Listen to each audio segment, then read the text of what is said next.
I'm going to do a bit of a follow-up on the last video I did on this account, where I talked about various subjects, really, but it all sort of culminated with me ragging on sports. So let's do a bit of an add-on and rag on sports some more. Because, really, there's so many angles to it that you can never stop. I mean, I can make 100 videos on this subject. And the reason I've never done this before is because it's kind of a trivial subject, so that's why it's on this channel. But in a lot of ways, it's not completely irrelevant, because it is this mass psychology sort of stuff that I found it kind of difficult to believe that people defended. So yeah, let's focus on that for a few minutes in this video. And people asking me about doing videos on the main channel. I will do more. I know it's been a really long time since I posted the last one, but I got my vacation coming up in a couple of weeks, so when I'm on vacation I will be more motivated to provide content, because I'm not going to get home and be just completely dead tired and just sort of be willing to sit on the sidelines. No, I'll be energized and ready to go, ready to contribute. So that's my answer to those questions. But yes, sports. Okay, so I got a comment not too long ago that informed me, as if I didn't know, that we all have our own silly indulgences, right? And it makes no sense to rag on any of them, because we can't all completely give up the silly aspects, the silly little tidbits of our day where we sort of just want to get away from them. And the person was sort of making the argument that, well, this is all sports is about, right? That's why you have sports fans. It's just like any other silly indulgence. And number one, that completely ignores the public subsidy aspect of my argument, because that's really, in that video, that was the main critique, was that sports is a lot of mainstream sports, the media hyped sort of crap, public subsidy. And then certainly when you get into the public education aspect of sports, I'm not familiar with what the mandate is in every single country worldwide, but I know here, yeah, gym education was mandatory up until grade 10 for all students, right? Unless you, obviously, unless you're handicapped or something, then yeah, you get out of it. But yeah, I mean, you're perfectly ready to do it. Then yeah, the expectation was that if you can, basically the punishment would be that you would lose the same amount of credits as you would lose if you were to not take any of these other courses. It was on par for the first 10 grades of your education here, which is absolutely preposterous. I can see maybe the first couple of grades, okay, yeah, grade school, maybe up until, all the way throughout elementary at most, assuming elementary ends at, grade 6. In some countries it ends at grade 8. But yeah, I mean, going 10 years in a row, where you put this, okay, pointless chasing of balls, throwing balls in hoops, putting them between goal posts, outrunning other people, all these absolutely mundane activities, okay, which aren't going to improve anything. Okay, it doesn't matter how well you fine-tune any of these sports skills. Okay, it doesn't matter how well you excel at them. You can perfect them. You can become the most perfect player in any given sport. Okay, it doesn't necessarily mean that you're going to contribute something productive. And yet, it is the subject is placed as being on the same level of importance, on the same level of mandatory taking, as subjects like science, math, English, all these other things, where if people excel at them, if they perfect those other crafts, they can actually stand to contribute something useful to society. So why is there, I mean, I just find it absolutely boggling to my mind that there is no greater outrage at the fact that kids are expected to take this on par with all other subjects all the way through grade 10. And certainly all the way throughout grade 12, throughout the rest of high school, they are subsidized equally. At least they are here. So what sense does that make? I say that, okay, yeah, do it for maybe 5 grades tops. And everything following that, I mean, realistically, if I could have it my way, I would just abolish all gym education in terms of having it subsidized on a mandatory basis. But yes, people won't go for that. They'll complain and they'll, talk about how I want children to be, I don't know, like weak, out of shape drones. So yeah, let's do a bit of a compromise. Let's say up until grade 5, you have it be mandatory on par with all these other valuable subjects. And following grade 5, if certain parents want their children to continue attending gym classes, well then they're gonna have to put in their own money to subsidize those classes and to keep those fields maintained, to keep buying equipment, all the balls and all the other sort of bullshit equipment. I mean, especially if you have something like an ice rink where you need a Zamboni and all this hockey equipment. If your public school has that sort of bullshit going on, well then yeah, that can be very pricey. Of course, there's other sports you can play that aren't going to cost nearly as much money, or the fields aren't going to cost nearly as much to be maintained. But yeah, I mean, you go to one of these fancy schools, well then yeah, there's the public taxpayer money is going to a lot of these excessive, eccentric, silly little performance arts, and it's just bullshit. So yeah, I say 5 grades tops, and then if certain parents or certain children nag their parents enough that they develop such a passion for it, well then yeah, then it's up to the parent to ultimately decide if they want to continue dishing out good money for their children to continue being addicted to this sort of bullshit. And that's the thing, the addiction only grows as the child grows. The capacity to perform, certainly a lot of kids improve and they get more into it, and it's all really just a manifestation of an egocentric bullshit game. So just like with any other subject, okay, when I argue against these things, I'm not telling you that you have to give up your particular indulgence, right? Just like with the meat eating. You can continue eating meat, but don't fucking expect your child. Don't go out of your way to have your child acquire the same useless meat addiction. Just like with any given religion, just like any other atheist on this site will tell you.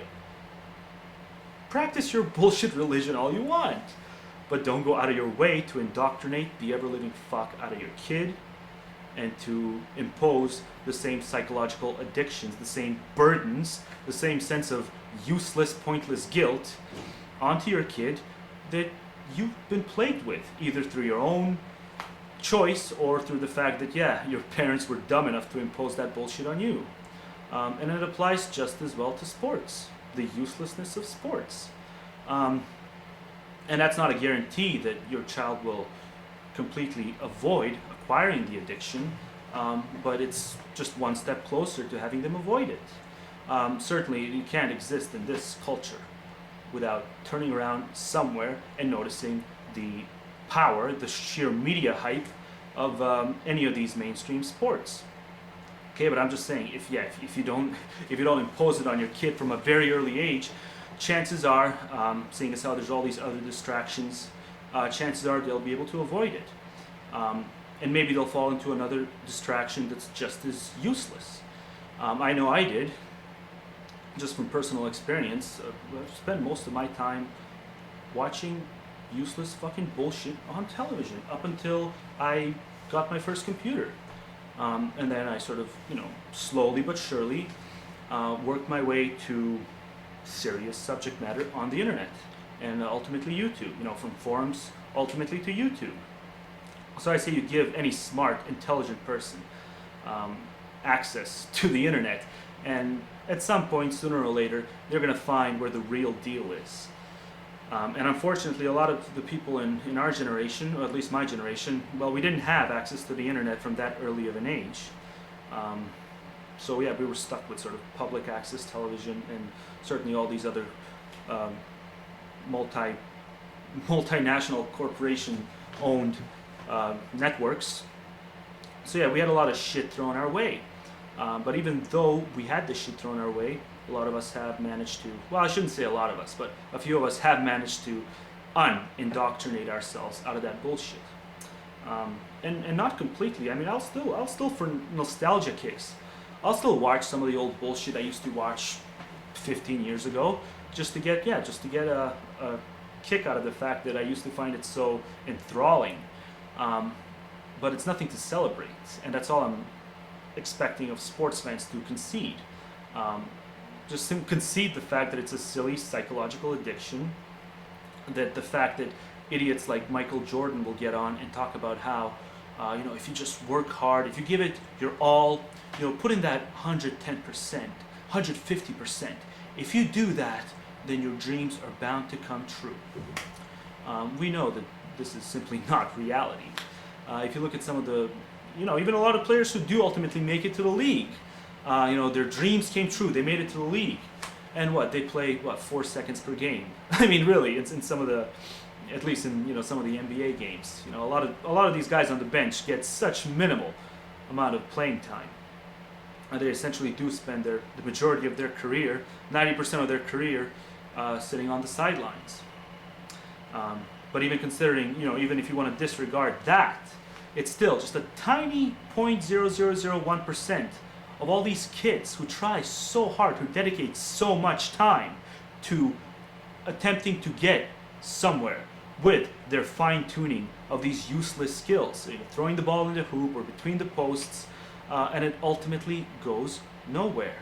And if they're told to idolize people like Michael Jordan or Wayne Gretzky or any of these other doofuses, and if everybody just tells them that idol worshipping Tiger Woods and friends and all these other assholes, if these kids are constantly told and reassured that drawing inspiration from these freaking goddamn dolts is a-okay, it's really no different than people who draw their inspiration from great scientists, people who've discovered, who've made a long time lasting impact.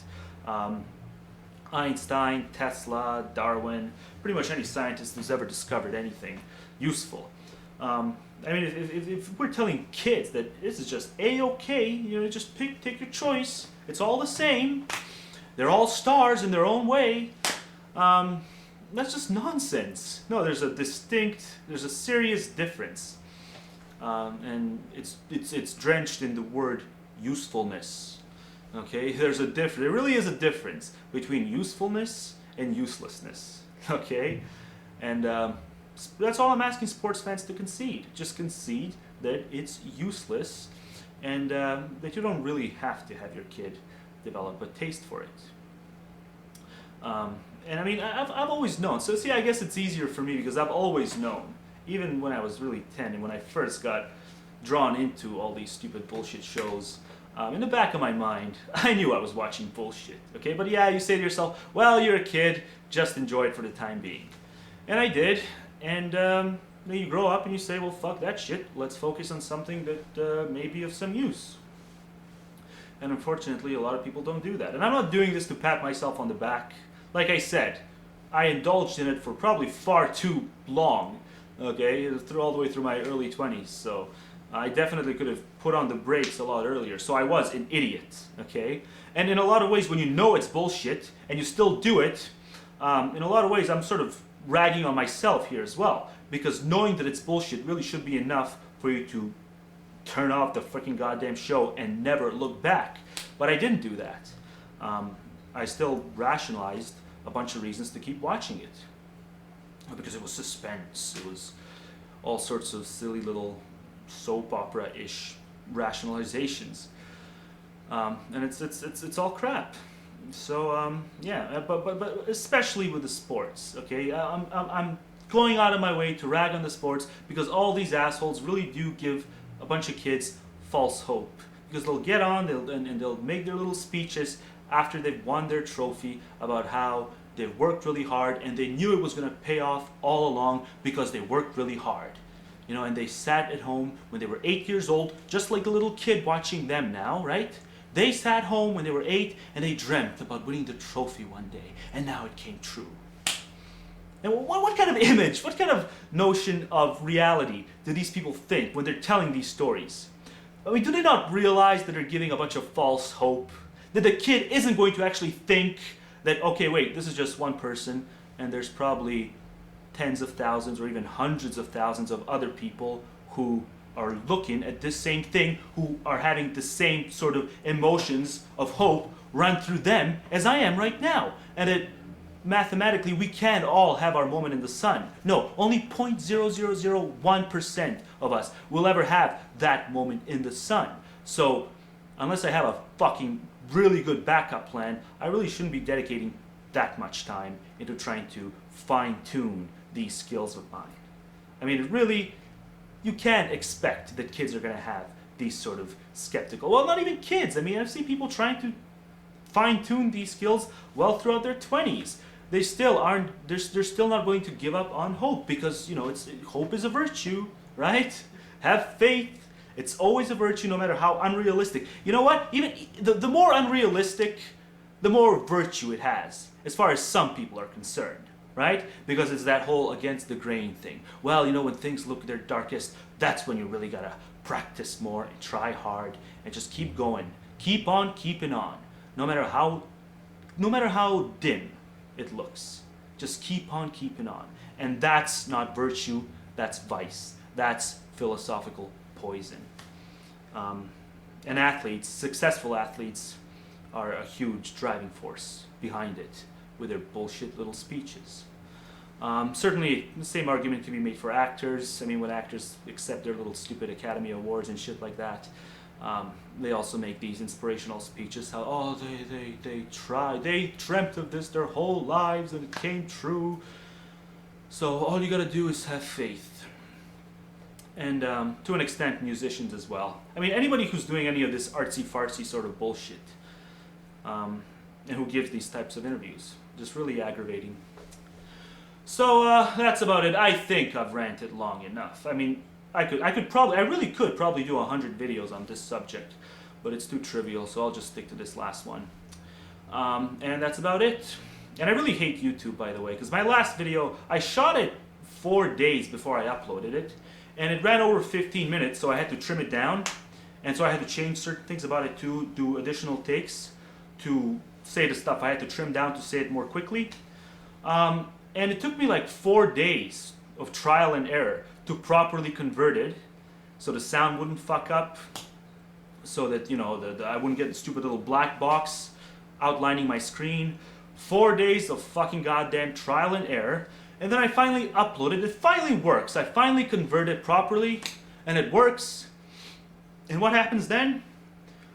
I swear to God, I'm pretty sure that not even 2 hours passed after I uploaded that video, and then I noticed on the Anti-BS Man account them telling me, congratulations, you are now able to upload videos that exceed 15 minutes in length. And I'm like, fuck this goddamn bullshit. You couldn't tell me this on June 26th when I shot the fucking video? It was one of the most annoying goddamn things ever, because I really did waste so much time trimming down that video and trying to convert it, that last video, and then I found out I didn't really have to, because they fucking enabled this account for videos longer than 15 minutes. So that's fucking goddamn aggravating. So yeah, this is probably run over 15 minutes as well, but I don't care, because I can upload forever now. I can probably go on and on about all sorts of other subjects, but I probably won't. And like I said, I will make more contributions in the upcoming weeks on the main account, and I'll do big picture subjects.